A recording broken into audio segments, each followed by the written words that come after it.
दोस्तों नमस्कार। दिल्ली सहारा के YouTube मंच पे आपका हार्दिक स्वागत है। मैं हूं सतीन श्रीवास्तव।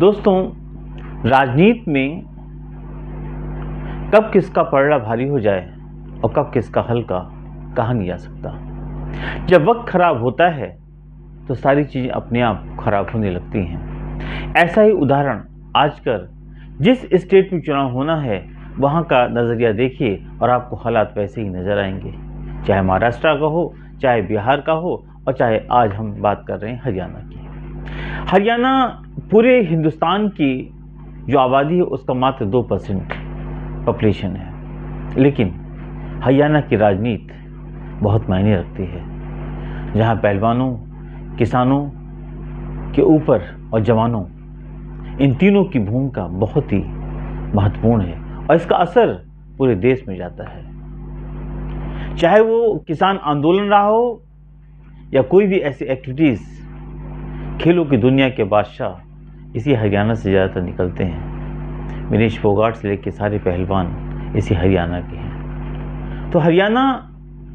देखन में छोटन लगे, करे घाव गंभीर, हरियाणा के हालात वही है। दोस्तों, माहौल आजकल है कहीं खुशी कहीं गम।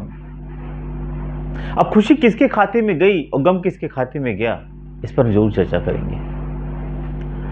4 राज्यों के चुनाव में जिन राज्यों में चुनाव की तारीखों का ऐलान हो गया है वहां पर हाहाकार मचा हुआ है। खुशी और गम किसी न किसी के खाते में गए हुए हैं। भारतीय जनता पार्टी ने हरियाणा में 67 प्रत्याशियों की पहली सूची क्या जारी कर दी, जैसे पूरे हरियाणा में हाहाकार मचा। और यह पूरे हरियाणा की बात नहीं है, इसका असर पूरे देश के अंदर जा रहा है कि भाजपा में हो क्या रहा है जो कभी नहीं हुआ, 10 सालों के इतिहास में कभी नहीं हुआ। यह 18वीं लोकसभा के गठन के बाद नई नई तकनीकें जनरेट होने लगी, जैसे दूसरे दलों में होती थी। जो पहली सूची जारी की गई उसके बाद जो इस्तीफों का दौर हुआ, सैकड़ों इस्तीफे भारतीय जनता पार्टी से लोगों ने दे दिए। मंत्री, विधायक, न जाने कैसे कैसे नेता जिनको टिकट नहीं मिला, इस्तीफा और खुली बगावत कर दी। ऐसी बगावत भाजपा के अंदर कभी नहीं देखी गई, लेकिन ये बगावत हो गई। वहीं दूसरे तरफ खुशी के माहौल में जी रही कांग्रेस, उसकी पौ 12 है। जिधर चुनाव होता है कांग्रेस की पौ 12 दिख रही है। बहुत लंबे वक्त के सूखे के बाद ये स्थिति कांग्रेस के लिए आई है। कांग्रेस मुक्त भारत का सपना देखने वाली भारतीय जनता पार्टी आज मजबूर है कांग्रेस युक्त भारत का सपना देखने को। वो लाख चाह करके भी कांग्रेस को अलग नहीं कर पाई। और हालात ऐसे हैं कि जो पहली सूची कांग्रेस ने हरियाणा की जारी की है उसमें पूर्व मुख्यमंत्री भूपेंद्र सिंह हुड्डा, प्रदेश अध्यक्ष उदय भान, और सबसे बड़ी बात क्या है कि लंबे समय से जो चर्चा चल रही थी, गोल्डन गर्ल विनेश फोगाट और बजरंग पुनिया, उन्होंने आज पंजे का हाथ पकड़ लिया और पंजे के सारे चुनावी मैदान की ऐलान कर दिया है। ऐसे में पूरी हरियाणा की राजनीति बदल गई है, क्योंकि जिस फोगाट का और जिस बजरंग पुनिया का और जो पहलवानों का जो हरियाणा के अंदर आदर सत्कार है, जो उनकी जमीन मजबूत है, उसका पूरा फायदा कांग्रेस को मिलेगा। दोस्तों, हम इसकी विस्तृत रिपोर्ट आपके सामने पेश करेंगे। उसके पहले एक गुजारिश जो रोज आपसे हम करते हैं कि जिन लोगों ने अभी तक दिल्ली सहारा आपके YouTube चैनल को सब्सक्राइब नहीं किया है, प्लीज़ सब्सक्राइब करें, लाइक करें और शेयर करें। दोस्तों, एक बात और, स्वतंत्र पत्रकारिता की मजबूती के लिए अगर आप कोई योगदान देना चाहें तो आप डिस्क्रिप्शन में डिटेल से आप वहां जाके कर सकते हैं। अब आते हैं दोस्तों हम सीधे तौर पर इस पूरे आकलन की फ्रेमवर्क में अल्टीमेटली हुआ क्या है, ये भाजपा में जो पतझड़ है इस्तीफों की क्यों हो रही है। देखिए, अब हमारे पास एक रिपोर्ट आई है अभी, इसमें लिखा है हरियाणा विधानसभा की 90 में से 67 सीटों की जो प्रत्याशी घोषित हुए हैं, भाजपा में बाकी दावेदारों की जो दावेदार थे उन्होंने हाहाकार मचा रखा है। रणजीत चौटाला ने बिजली मंत्री और आदित्य देवीलाल ने मार्केटिंग बोर्ड के चेयरमैन पद से इस्तीफा दे दिया। कहा हर हाल में चुनाव लड़ेंगे और उसके अलावा फूट कर ये रोए। खुली बगावत भाजपा के अंदर। पूर्व मंत्री कर्णदेव कंबोज पूर्व मंत्री सावित्री जिंदल और अभिनेता राजकुमार राव के जीजा सुनील राव ने भी पार्टी छोड़ दी है। कंबोज के लिए कहा जा रहा है कि मुख्यमंत्री के सामने आए तो उन्होंने हाथ मिलाने तक से इनकार कर दिया। आप समझ सकते हैं। राज्यमंत्री विश्वर वाल्मीकि, कालका की पूर्व विधायक लतिका शर्मा, गुरुग्राम के जीएल शर्मा और कुरुक्षेत्र के पंडित जय भगवान ने भी बगावती सुर में और पार्टी छोड़ दिया है। आप समझ सकते हैं कि ऐसे में किन हालातों से गुजरना पड़ रहा है।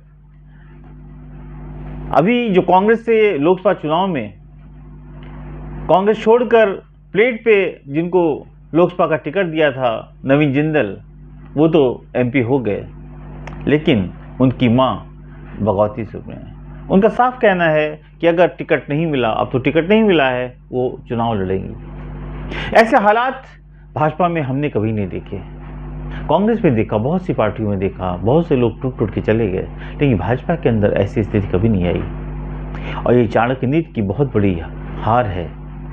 जिस बगावती सुर में हर स्टेट के अंदर बगावत हो रही है, इसकी शुरुआत मैं फिर एक बार कहूंगा, चाणक्य जी के अत्यंत करीबी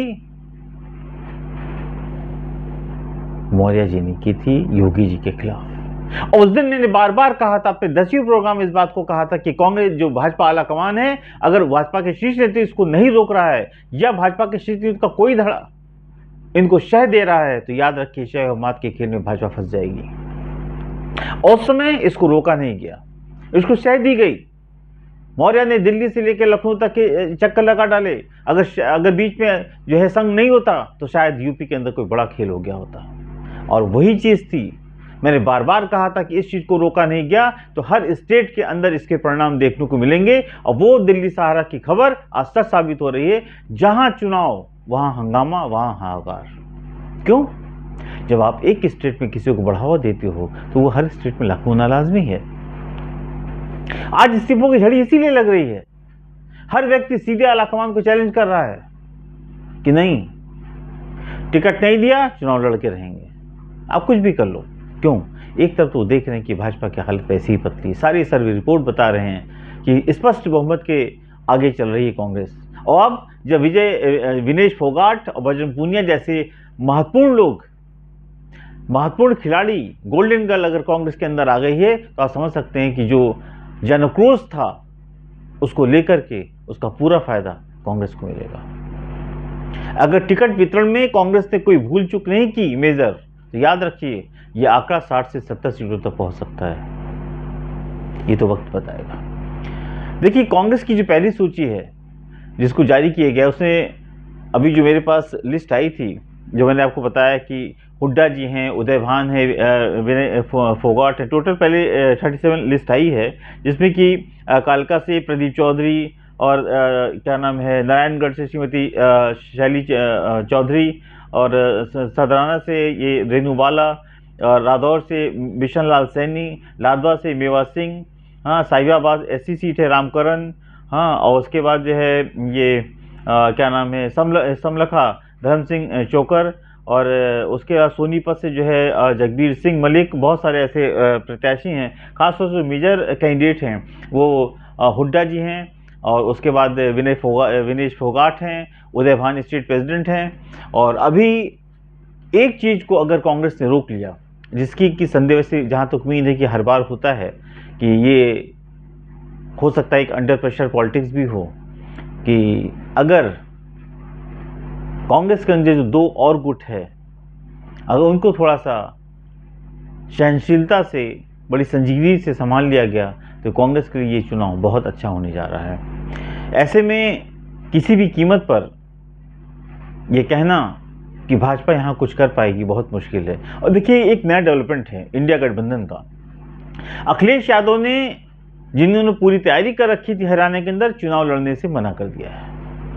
उनका कहना है कि अभी हमारा मिशन मोदी हराओ अभियान है, और इसमें किसी भी पार्टी को, इंडिया गठबंधन की किसी पार्टी को, अगर कोई दल वहां पे बहुत अच्छा काम कर रहा है, बहुत अच्छी पोजीशन में, तो हम वहां पे डिस्टर्ब नहीं करेंगे। क्यों? क्योंकि हमारे चुनाव लड़ने से वोट विभाजित होंगे, उसका पूरा फायदा मोदी एन पार्टी को मिलेगा।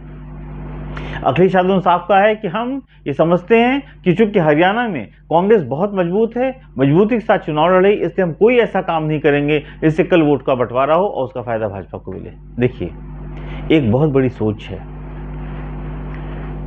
अखिलेश यादव के इस जो सुझाव हैं निश्चित रूप से उनकी तारीफ करनी चाहिए कि अखिलेश के अंदर ये नहीं था कि हम 10 सीटों पर चुनाव लड़के अपनी योग्यता साबित कर दें। वो जानते थे कि हरियाणा में उनका कोई बहुत बड़ा वजूद नहीं है, लेकिन इसका फ़ायदा अपोजिशन को मिल सकता है, भाजपा को मिल सकता है, लेकिन उन्होंने चुनाव लड़ने से मना कर दिया। लेकिन दोस्तों एक बात तो माननी पड़ेगी कि जिस ढंग से हरियाणा के अंदर हालात बने हैं और ऐसे में स्थितियां जो भी आज परिस्थिति है, ऐसा नहीं कि इस पूरे चुनाव के अंदर 10 सालों से भाजपा वहाँ पे चुनाव में है। पिछले अगर चुनाव को भी देखें तो बहुत बड़ा फासला नहीं था। आप समझिए कि पिछले चुनाव में 31 सीट कांग्रेस पाई थी, 40 सीट जो है भाजपा पाई थी, और वहाँ पे जेजेपी ने जो 10-12 सीट जीत ली उसका कारण था कि जिधर वो गई सरकार बन गई। तो ऐसा नहीं था कि वहाँ पे भाजपा ने कोई स्पष्ट बहुमत प्राप्त कर लिया था या कांग्रेस बिल्कुल नकारा हो गई थी, ऐसा नहीं था। 5 पिछले चुनाव में भी थी। ऐसे में कांग्रेस को नजरअंदाज तो हरियाणा में किया नहीं जा सकता था, लेकिन इस बार जो खट्टर साहब ने की कार्यप्रणाली रही, जिसका लोगों के अंदर इतना विरोध रहा है और सैनी साहब कुछ कर नहीं सकते थे, वो सब्स्टिट्यूट चीफ मिनिस्टर थे, उनको किसी ने सीएम के लायक समझा ही नहीं, और ऐसे हालात में सनी वोटर और ये वोटर जाट वोटर न जाने सारी गणित भाजपा की फेल हो गई। लेकिन हुड्डा की एक मजबूत पकड़ है हरियाणा की राजनीति में, और उसका फ़ायदा कांग्रेस को मिल रहा है। भले शैलजा एंड अदर गुट जो भी लोग हैं वो उसका विरोध कर रहे हैं।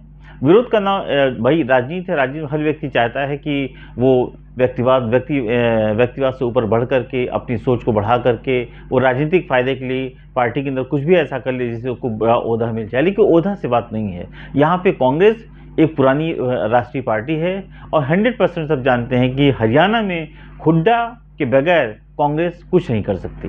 वो ठीक है कि गांधी परिवार का बहुत बड़ा वर्चस्व है, लेकिन फिर भी एक फेस है, एक मजबूत चेहरा है, वो है भूपेंद्र सिंह हुड्डा।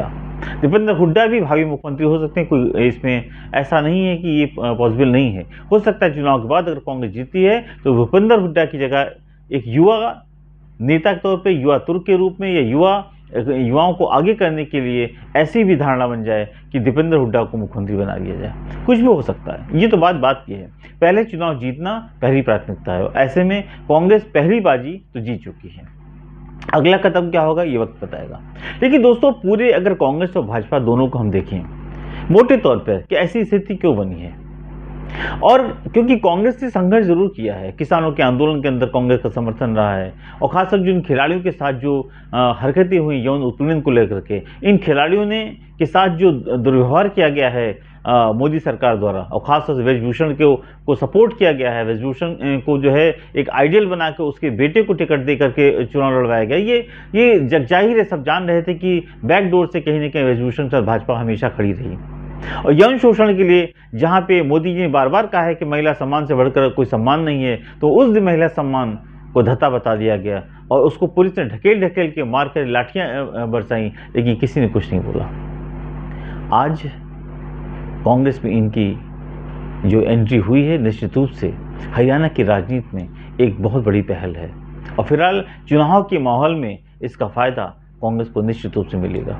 लेकिन भाजपा के लिए ये स्थिति बहुत दयनीय है, क्योंकि मोदी जी और क्या नाम है भाजपा के चाणक्य अमित शाह जी अभी तक कोई रैलियां नहीं कर रहे हैं। एक रैली उनकी थी अमित शाह जी की, जो कि उन्होंने कैंसिल कर दी, वहाँ भीड़ बहुत कम थी। तो हरियाणा के लोगों की सोच ऐसी क्यों बदली, इसकी एक लंबी जद्दोजहद है। किसान आंदोलन को याद कर लीजिए, उस आंदोलन के अंदर हरियाणा और पंजाब का ही महत्वपूर्ण रोल था। हुआ क्या,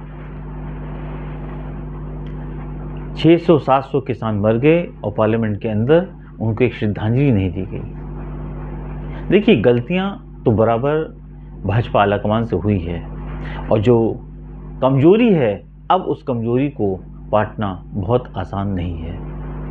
दोस्तों आपको ये हमारा एनालिसिस कैसा लगा, प्लीज़ कमेंट बॉक्स में कमेंट्स करें, लाइक करें, शेयर करें और अपना प्यार और आशीर्वाद हमें देते रहें। एक बार पुनः मैं आपसे निवेदन करूंगा, जो लोग स्वतंत्र पत्रकारिता की मजबूती के लिए कोई आर्थिक मदद योगदान देना चाहते हैं, प्लीज़ डिस्क्रिप्शन में डिटेल से आप जाकर वहाँ दे सकते हैं। दोस्तों कल मैं एक नई विश्लेषण के साथ, एक नए रूपरेखा के साथ आपके बीच में दोबारा उपस्थित होऊंगा। मैं सतीश श्रीवास्तव, कल फिर मिलूंगा। नमस्कार।